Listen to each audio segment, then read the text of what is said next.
What is going on, everyone? Welcome back to another video here on Ranger Central. And man, I gotta say, and it is very rare, especially if you guys have been watching the channel for a while.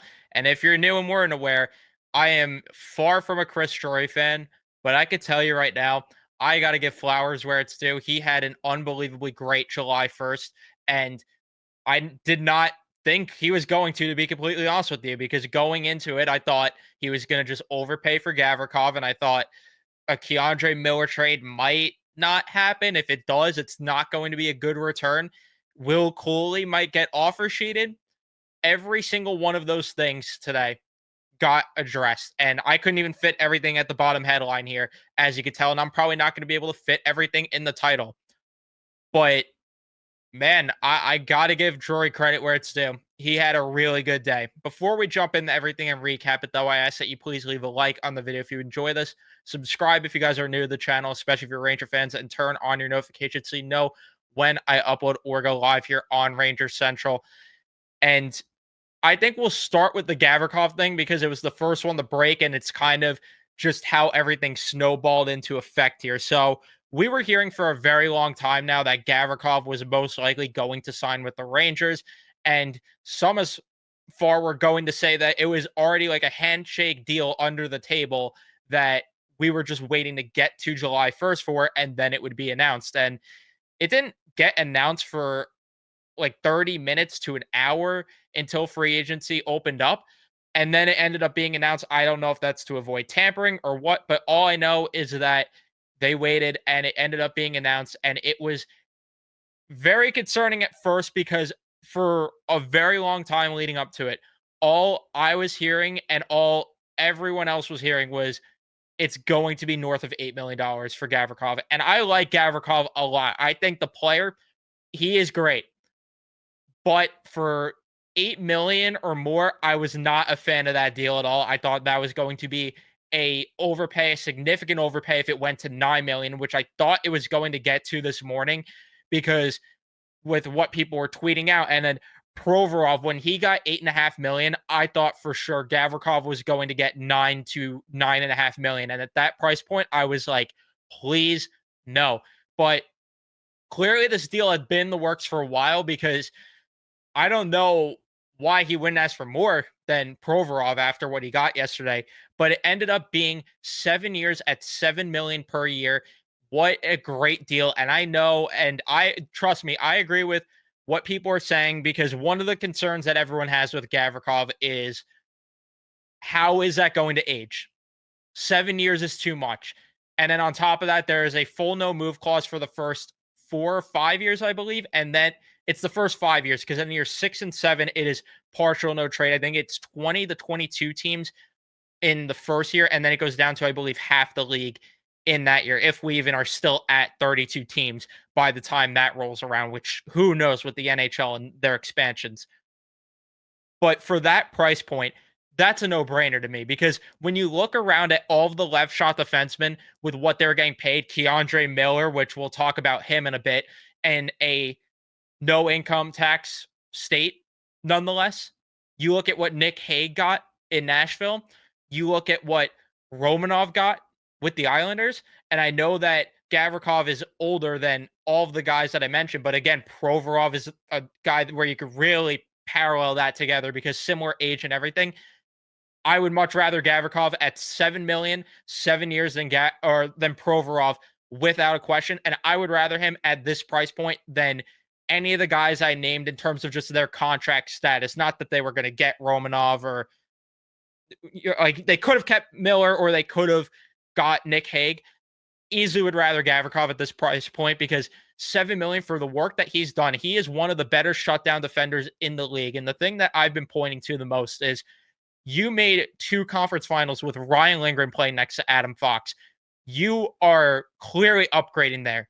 The catch to it, for sure, and this isn't a Gavrikov thing, is I don't feel good about the defensive depth still, even though they did add another defenseman, which I'm very high on, and we'll talk more about that after.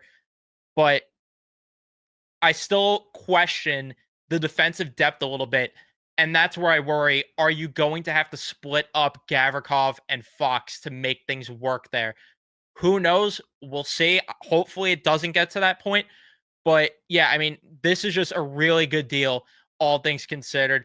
And in terms of his stat line, because I might as well pull that up since people are going to be wondering, because he doesn't put up the most points. A lot of that is because LA is a lower offensive team as well.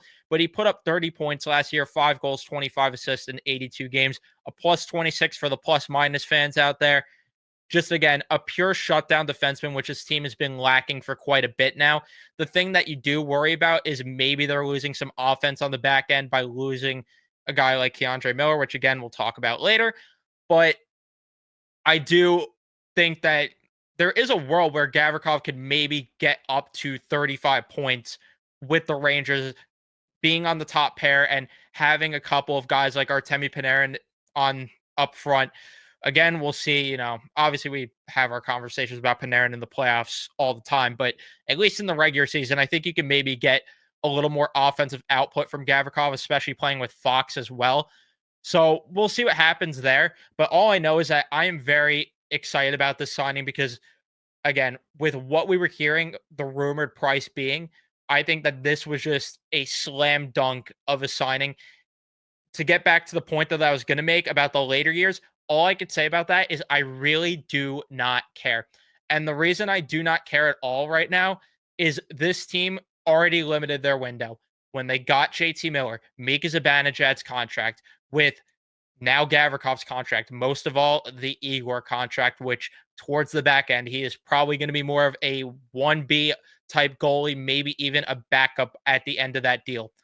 I do not care about what happens with Gavrikov 7 years from now. If he is good the first 5 years, 4 to 5 years, that should be when the Rangers are still trying to contend, which that's apparently what they're doing. They're trying to get back into contention.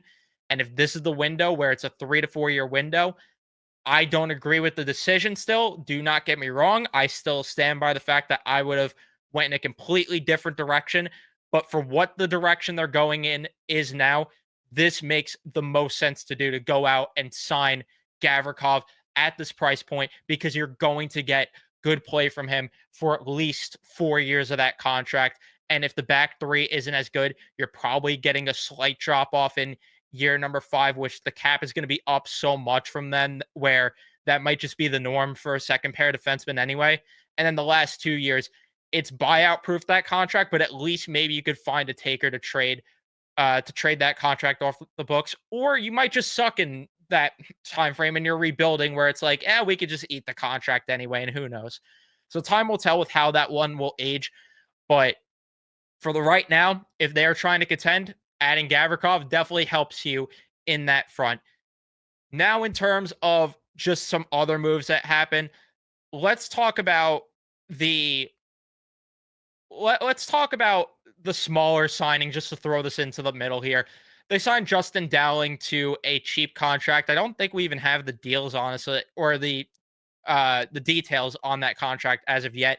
I'd imagine that it's going to just simply be he is going to get a 2-way contract, or just maybe a 1-way contract split type of thing, where he spends time in the AHL mostly and is an NHL call up if they have some injuries, just a body there, kind of filling the void that they're leaving behind with a name that people don't want to hear. But Jake Leschyshyn is that guy, and upgrade over Leschyshyn. He's 34 years old, adds depth for Hartford and adds depth to the roster. If he plays more than like 20 games for the team this year, then I'm going to have concerns about that, because there's no world that should be happening. I would even go as far to say he should not be playing more than 10 to 15 games for this team next year. So yeah, just adding depth to the system. I don't mind it. He put up, I think, like 40 points in the AHL this past year for the Devils team, and then he got some action for them. Again, just an AHL signing. I'm not losing sleep over it. I will lose sleep over it if it becomes more than an AHL signing, though. Now let's move to the Will Cuylle thing, which this was completely out of nowhere, and I'm very happy to be surprised with it being out of nowhere, because for quite a bit now, I honestly got worried that it might get to the point where he gets an offer sheet, and thankfully he didn't. And honestly, I am happy to not go long term with Will Cuylle, and the reason why I'm happy to not go long term is just because of the fact that you look at that 3.9 AAV. Is that more? Is that less if they go long term? Maybe you could argue it would have been less if they took him right to UFA or if they went long term. But to me, I don't mind this at all because I would rather wait and see if he either progresses into more than what he is, or if he stays at what he is. 3.9, I think, is the sweet spot for what Will Cuylle is right now. And if he becomes more, the next deal, you give him more as an RFA. If not, then you go in maybe some other direction there. But the cap's going to start to open up by that point. Maybe you move one of these other contracts that you have out by then. Who knows? Artemi Panarin's going to be off the books and plus a year by then. So you're going to have the flexibility to extend him anyway. I don't mind this at all. I think 3.9 is great. I am glad they got it done because one of my fears was, are they even going to get this done? Are they going to lose him to an offer sheet? And if it ended up resulting in that, then I would have had problems because one of my fears, honestly, was a team like Carolina, funny enough, who, again, we're going to talk about, and I'm sorry to keep teasing it, but I thought that they were maybe going to jump in and offer sheet Will Cuylle, give an obnoxious deal to where the Rangers legit cannot even match it because of how insane the deal is. But they find a way to get it done. It seemed like Will Cuylle wanted to be here anyway, based on things that I was told. So again, I'm very happy that Will Cuylle is going to be sticking around for 2 years, 3.9 million. You can't go wrong on that deal, unless, of course, last year was an outlier, which I don't think it was. I think Will Cuylle is what he showed last year. I don't know if there's a higher ceiling. I hope there is, but for if he is what he was last year, 3.9 million, no brainer. Now let's move to the big news of the day. And right after they announced the Gavrikov signing, Elliot Friedman tweeted out the Rangers are making a trade with K'Andre Miller to the Carolina Hurricanes. And we go an hour later, nothing. We go 2 hours later, still nothing. We go 3 hours later, Elliot Friedman saying that a deal is probably going to get done today. We keep going and going. And then we finally got the details about 4 or 5 hours later, which was absolutely ridiculous. But I digress. That I get it. There was a contract that had to be worked out. But it just like, oh, I was like always the Rangers where this happens, where it's just like we announce something and then it's got to wait as long as possible, like the Kreider thing. But either way, I digress. They announced the K'Andre Miller extension, and it was 8 years at 7.5 million AAV. And my jaw dropped to the damn floor because I'm sorry, but I don't know why they're giving. I don't know why the Hurricanes are giving him that much money, more than Jacob Slavin, number one, to and number two, he's going to be on the second pair behind Jacob Slavin, and number three, the biggest thing with K'Andre Miller and the biggest just flaw that you have here, he's never been able to carry the weight of a pair. And listen, I know there's going to be I know there's going to be Hurricane fans that are like, "Oh, you guys, you said that though about Brady Shea, and then look at what happened." And to that, I will say, yeah, sure, maybe he works in Carolina. All I know is that it was never going to work here. He was never going to be the defenseman that all of us were hoping. It was just way too many peaks and valleys with him, with inconsistencies and too many turnovers, just sloppy with the puck, not physical enough at all. And again, if he pieces it together in Carolina, good for him. And go ahead and kill it out there outside of when you play the Rangers. But all I know is that, again, it just was not going to work here. Just he needs to be outside of New York. But I cannot believe he signed for that much money, especially because, again, the Rangers were able to get Gavrikov at a lesser cap hit per year in New York. Again, the context of that matters. In New York versus K'Andre Miller getting what he did in Carolina. That to me just was absolutely stunning. So we'll see how things work out for K'Andre Miller. But for what the Rangers got, absolute haul, considering what we were hearing and how Drury was not happy with the offers. Well, good thing he was happy with this offer, because if we heard a couple months later that he turned down an offer like this, I'd be very, very annoyed. He gets the Rangers a conditional first for next year, a conditional second, I believe, for next year as well. And Scott Morrow, a 22-year-old right shot defenseman who put up actually a good amount of points in a albeit a very small sample size, this past year when he was called up by the Carolina Hurricanes, as I'm trying to get that pulled up right now. There we go. He put up 6 points in 14 games. He put up 39 points, 13 goals, 26 assists with the AHL squad for the Hurricanes this year. In the playoffs, didn't play that much. He played 5 games. He played 2 games with the Chicago Wolves. I saw Hurricane fans ripping on him for that. Oh, I'm sorry that he wasn't good enough against the Florida Panthers as a 22-year-old kid when yeah, he's a 22-year-old kid and the Florida Panthers are the best team in hockey. But I digress. I'm excited about Scott Morrow. I really think that this is the type of acquisition the Rangers needed to make. Get a kid with upside on the back end and a right shot defenseman nonetheless. Beautiful to actually see that. We're hearing rumors that Schneider apparently might move to the left side to play with Borgen now. So if I were to guess, you're going to have Morrow play with Susie, which I'm not too excited about there if that ends up being the pair. But I do like the ability Scott Morrow has to move the puck, chip in offensively, and some of the goals that I saw this kid score, just in terms of people tweeting it out, just beautiful stuff from him. There is some upside there. We'll see what he ends up being. Hopefully, he's more than what he showed in the limited sample size, and he has a higher ceiling with bigger minutes because what he did was in sheltered minutes.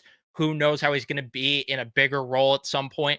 But the kid's 22 years old to where I'm not worried at all. And he was a highly regarded prospect for the Carolina Hurricanes for a while. So I'm very excited to see what he could be. I know Canes fans weren't high on him, but again, we'll see. Time will tell with this kid. And then the biggest thing is getting 2 draft picks. Now they have 2 first-round picks for next season. Maybe they weaponize one of it for an offer sheet. Who knows? Their own first-round pick that would be. And then on top of that, they end up getting a second-round pick, which is also nice because this team has not had second-round picks for quite a bit. And yeah, who knows? Now you have ammo to either use at the deadline. You could use the first round pick and your own third to maybe throw an offer sheet out there. If you're able to make the cap work for someone like Bowen Byram, that would be great. I don't know if they can make it work, unfortunately, but it's a thought where if they're able to make the cap work, maybe you go out and do that sort of thing. Or you could just maybe make a trade at that point and then sign Byram at your own price point. So there are many avenues they could go down now that they have 2 first round picks. Or if you're in contention come the trade deadline, there shouldn't be an excuse to not utilize one of these first round picks to go out and get help for your team at the trade deadline and acquire some rentals to help out your team. Or maybe you even acquire someone with term at the trade deadline and get a little creative there. Who knows? But all I know is that for once I could say, and again, with how sour that I usually am with Chris Drury and with how much I've slandered him and everything, I am very pleased with what I saw from him today on July 1st. And there is still an entire summer for him to do a bit more. He still has 1.4 million in cap space to work with. And some of that could open if they move guys like Susie and Vakanainen, and if they maybe send Parsonen down at the start of the year. They have some flexibility they could use with their cap space here or create more room with the cap. There are a few avenues they could go down. We'll see what they do.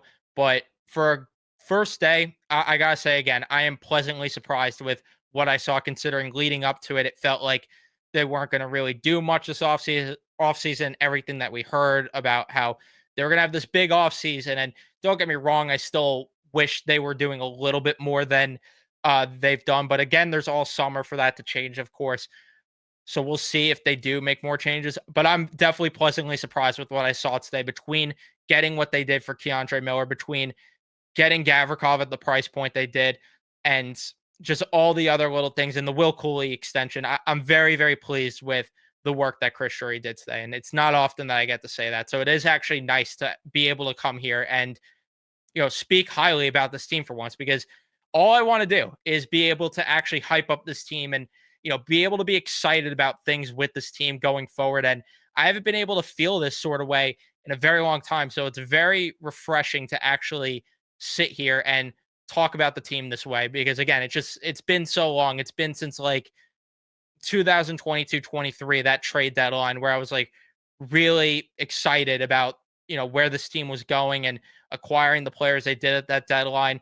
Unfortunately, it didn't work out. And then last year, I thought maybe at the deadline they would acquire, or not last year, the year before in 23-24, I thought, maybe they would acquire some help at the deadline, and then they didn't. And ever since then, it's just kind of been like I was really sour on this team from then on. And who knows? Hopefully, this ends up being more. There's still a lot of work to do for them to win me back because these players still are who they are, and I still have the sour taste of that. But all I know is for at least a day, for at least 24 hours, it was nice to be able to talk about this team in a positive light. That I could say. But thank you everyone for watching. Let me know your thoughts in the comment section down below. I would love to hear what you guys think.